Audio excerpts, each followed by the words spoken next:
සෝබාදහම සමහර වෙලාවට ගල් වඩුවෙක් වගේ. ගල් වලින් නිර්මාණ කරන. එහෙම හැදුණු ස්වාභාවික යෝධ ගල් පාලමක් බලන්න අපි ගියා. ජියොලොජිකල් ෆෝමේෂන් එකක්. ඒ යන ට්‍රේල් එකේම අවුරුදු 1600ක් පරණ ගස්, හුණු ගල් ගුහා, භූගත ගඟක්, ලස්සන පුංචි දියැලක් වගේම මිනිස්සුන්ට කුරුටු ගන්නම තැනක් දීලා තියෙනවා. අන්න මරු එකක්. අපි බලමු ගිහිල්ලා. පාරේ බෝඩ් එකක් තියෙනවා දැකලා නැචරල් බ්‍රිජ් කියලා. අද හරියට මාක් කරලා තියෙනවා නැචරල් බ්‍රිජ් ස්ටේට් පාර්ක් කියලා. ඒක පහු කරගෙන යන ඕන. ඉතින් නැචරල් බ්‍රිජ් ස්ටේට් පාර්ක්. පැයයි වහන්න තියෙන්නේ. ජියොලොජිකල් ෆෝමේෂන් එකක් මෙහෙම මේ රොක්ස් වලින් බ්‍රිජ් එක වගේ හැදිලා හැතැම්ම කාලායිලු යන්න තියෙන්නේ මේක ළඟට. නමුත් මේ වීඩියෝ එකේදී අපි ගල් පාලමට එහා තියෙන දේවල් මුලින් බලලා ඊට පස්සේ ගල් පාලම ළඟට ඇවිත් ඒක පෙන්වන්න. නෑම යනවා ඉතින් පල්ලෙහාට දිවතුරු පාරකුත් තියෙනවා. ඔක්ස් ඉගේ පහළට හැලෙන.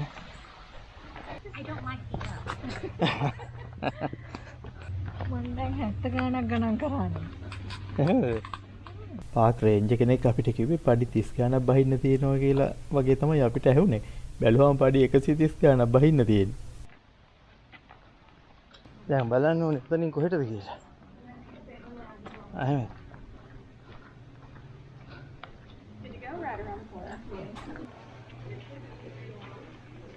මේවයි තියෙන මේ ට්‍රෑෂ් කෑන් බෙයර් ප්‍රූෆ් ට්‍රෑෂ් කෑන්ස් ඉතින් මෙහෙත් ඇති බෙයර්ස්ලා ප්‍රශ්නේ. බෙයර්ස් නෙමෙයි වෙන කාටවත් බෙයර් කෙනෙකුට මේකේ තියෙනවා අදින්න බැරි නම් වෙන කාටවත් බෑනේ. නැචරල් කේව්ස් තියෙනවා. කාස්ට් කියන්නේ ලයිම්ස්ටෝන් කේව්ස්. මෙහෙම ඒවත් තියෙනවා ඉතින්. අනිවාර්යෙන් වෙන්න එපා කොයි වෙලාවෙ හරි. උඩින් පහළට ගල් පෙරලීගෙන එනවා. මේවා ඉතින් එහෙම කාදනේ හින්දා හැදුණු ලෑන්ඩ්ස්කේප්ස් නේ. කොහොම දේ තියෙන්නේ? ඒගොල්ලෝ මේකට දන්නේ වෝටර්ෆෝල් කිව්වේ. එහෙම එකක් තියෙනවා. මේගොල්ලන් ඔය ඔහොම ගල් උඩින් වතුර ගලාගෙන යන ඒවට වෝටර්ෆෝල් කියනවනේ.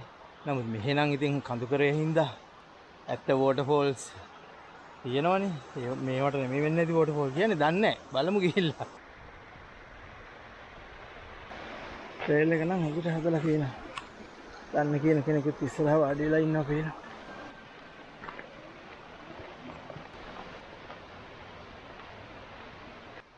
ලස්සන තැන් තියෙනවනේ. ඒ කියන්නේ මේ දවසක් හෝ දවස් භාගයක් ගත කරන්න. ඔව්.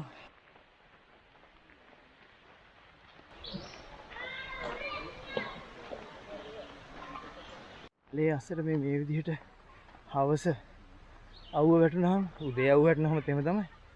නමුත් හවස අවුව වැටුනහම ඊන පෙනුමට මං හරි ආසයි.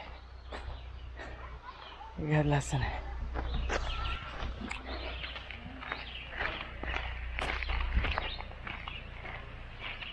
මේ මොකද්ද?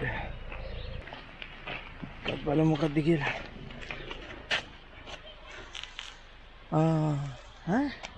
අන්න මරු එකක්. මිනිස්සුන්ට තියෙනවනේ කොහේ හරි ගියාම බිත්තිවල, ගල්වල, ගස්වල කුරුටු ගන්න උවමනාවක්. එහෙම පෙළඹවීම. ඒකට මේ ස්ටේට් පාර්ක් එකේ මරු වැඩක් කරලා තියෙනවා. මේ බලන්න. මිනිස්සුන්ට කුරුටු ගන්න ඒගොල්ලෝ මේ තියෙන රොක්ස් වලින්ම හදලා දීලා තියෙනවා ගල් පතුරු. ඇති තරම් කුරුටු ගාපන් කියලා. හොඳයිනේ වැඩේ නේ. හැබැයි ඒකට දීලා තියෙන ප්‍රමුඛතාවයේ හැටියට මට හිතෙන්නේ නෑ ඒක ඇත්තටම මුල ඉඳලම මිනිස්සුන්ට කුරුටු ගන්නම හදලා දීපු තැනක් කියලා. වෙන මොකක් හරි දෙයක් එතන තියෙන්නේ නැති. සමහරවිට පුවරුවක් වගේ දෙයක්. ඒක අයින් කළාට පස්සේ මිනිස්සුන්ට කුරුටු ගන්න ඉඩ ඇරලා ඔහේ තියෙන්න ඇරලා වගේ තමයි පේන්න තියෙන්නේ. මෙතනින් කේව්ස් වලට යන්න. ලයිම්ස්ටෝන් ලෑන්ඩ්ස්කේප් නේ ඉතින්.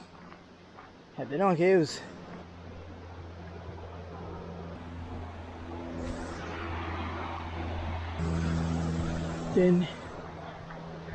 ඒකෙත් අර මෙහෙම පතුරු ගැලවිලා වැටලා හැදිලා තියෙන්නේ.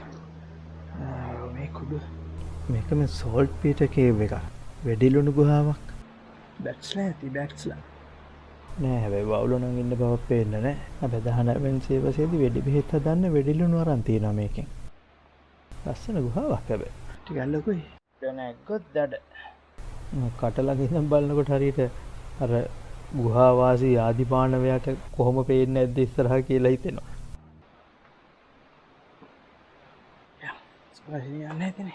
මේක ඇමරිකානු ඉතිහාසයේ ඓතිහාසික තැනක්. 1812 යුද්ධය කියන එකේදී වෙඩි බෙහෙත් හදන්න තමයි වෙඩිලුණු අරන් තියෙන්නේ මේකේ. වෝටර්ෆෝල් එක මේ පැත්තේ. උදාචනේ ටිකක් ඉස්සරහින් ගියාම නරේ. ලේස් වෝටර්ෆෝල් කියලා තියෙන එක. sensitive habitat area. ඒක වැදගත් ඉතින්. සමහර පැති threatened species වඳවීමේ තර්ජනයට ලක් වුණු අය ඒ වගේ මොනවා හරි එහෙම sensitive species නැත්නම් habitats වාසස්ථාන. මේ පරිසරයේ සංවේදී වෙන්න හේතුව මෙන්න මෙතන කියනවා. time traveling tree of life. මේ කියන්නේ white cedar සුදු දේවදාර කියන ගස් වර්ගය කියන්නේ. එයින් මෙන්න මෙතන තියෙන ගහ අවුරුදු 1600ක් පරණයි. මේ ට්‍රේල් එක දිගටම මේ જાතියේ පරණ ගස් තියෙනවා. හැබැයි ওই මුලම ගහ අපිට එච්චරම බලන්න හම්බුනේ නැහැ. ඒ ගස්වල තියෙන විශේෂත්වය තමයි යා සාමාන්‍යයෙන් ජීවත් වෙන්නේ කැනඩාව වගේ හුඟක් උතුරු පැතිවල, සීතල පැතිවල. එතකොට පහුගිය අයිස් ඒජ් එක කාලේ හිම යුගයේ ඒ කාලේ මේ පැතිවලට පැතිරිලා ඒක ඉවර වෙනවත් එක්ක වඳ වෙලා ගිහින්. දැන් ඔය දකුණු පැත්තේ තියෙන්නේ තේ වර්ගයේ ගහක්. මෙතන තියෙන විශේෂ පරිසර තත්ත්වයෙන් හින්දා එයා ඉතුරු වෙලා තියෙනවා. ඉතින් ඒ නිසා මේක සංවේදී පරිසරයක්. ඒ හැම සංවේදී පරිසර තියෙන ඒවා මිනිසුන්ට යෑම සීමා කරලා තියෙන්නේ. කියන්නේ ට්‍රේල් එකේ යන්න අනිත් හරිය බලන්න මේ මට යන්න එපා කියලා. ඒක ඉතින් හොඳ එකක් නේ. මෙතන තියෙනවා අර මම මේක ප්‍රෙස් කරගෙන නෙවෙයි. මෙතන තියෙනවා අර Lost River කියලා අර මෙහෙම උඩින් ගලාගෙන ඇවිල්ලා ඔය හුණුගල් පරිසරවල තියෙන එකන්නේ. එතනින් ඇතුළට යනවා. ඊට පස්සේ වෙන කොහෙන් හරි තමයි මතුවෙන්නේ. මේ තියෙන්නේ එහෙම එකක්. පේනවද? එහෙම ඇවිල්ලා එයින් එහාට යන්නේ.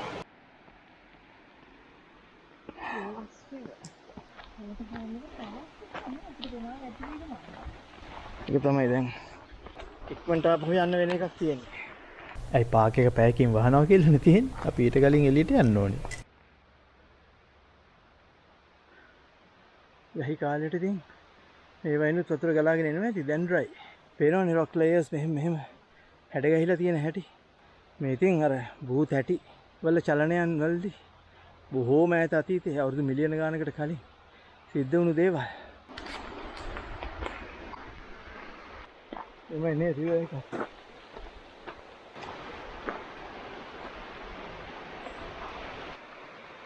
දැන් නම් වෝටර්ෆෝල් එකට ළඟ ඇති කියලා හිතෙනවා.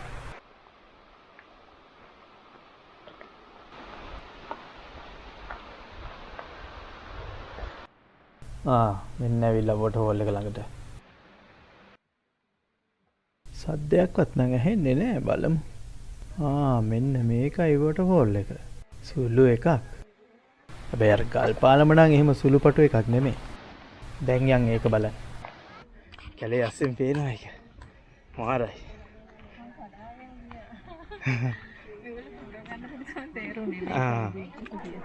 මෙන්න බලන්න සයිස් එක. Majestic. Oh.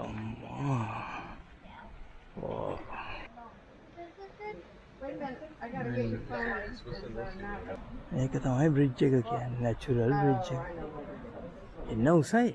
තට්ටු 16ක විතර බිල්ඩින් එකක් තරම් උසයි කියලා කියන්නේ. නායකරා දියඇල්ලට නැත්නම් ලිබර්ටි ප්‍රතිමාවට වඩා අඩි 65ක් විතර උසයි.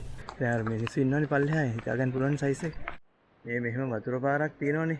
සීඩර් ක්‍රීක් කියලා 12ක් මේක. ඒක විසින් කාව් කරපු එකක් වෙන්නත් පුළුවන් බොහෝම ඈත අතීතයේ. ලයිම්ස්ටෝන් නේ? How did it happen නාමේදී? කොහොමද වැඩේ වෙලා තියෙන්නේ කියලා. අවුරුදු මිලියන ගානකට කලින් මෙතන තිබිලා තියෙන්නේ ලොකු හුණුගල් ගුහාවක්. මේ ගල් පාලම ඒකේ වහලේ මට්ටම. එතකොට ඔය දොළ ගලාගෙන ගිහින් තියෙන්නේ ඒ ගුහාව ඇතුලෙන්.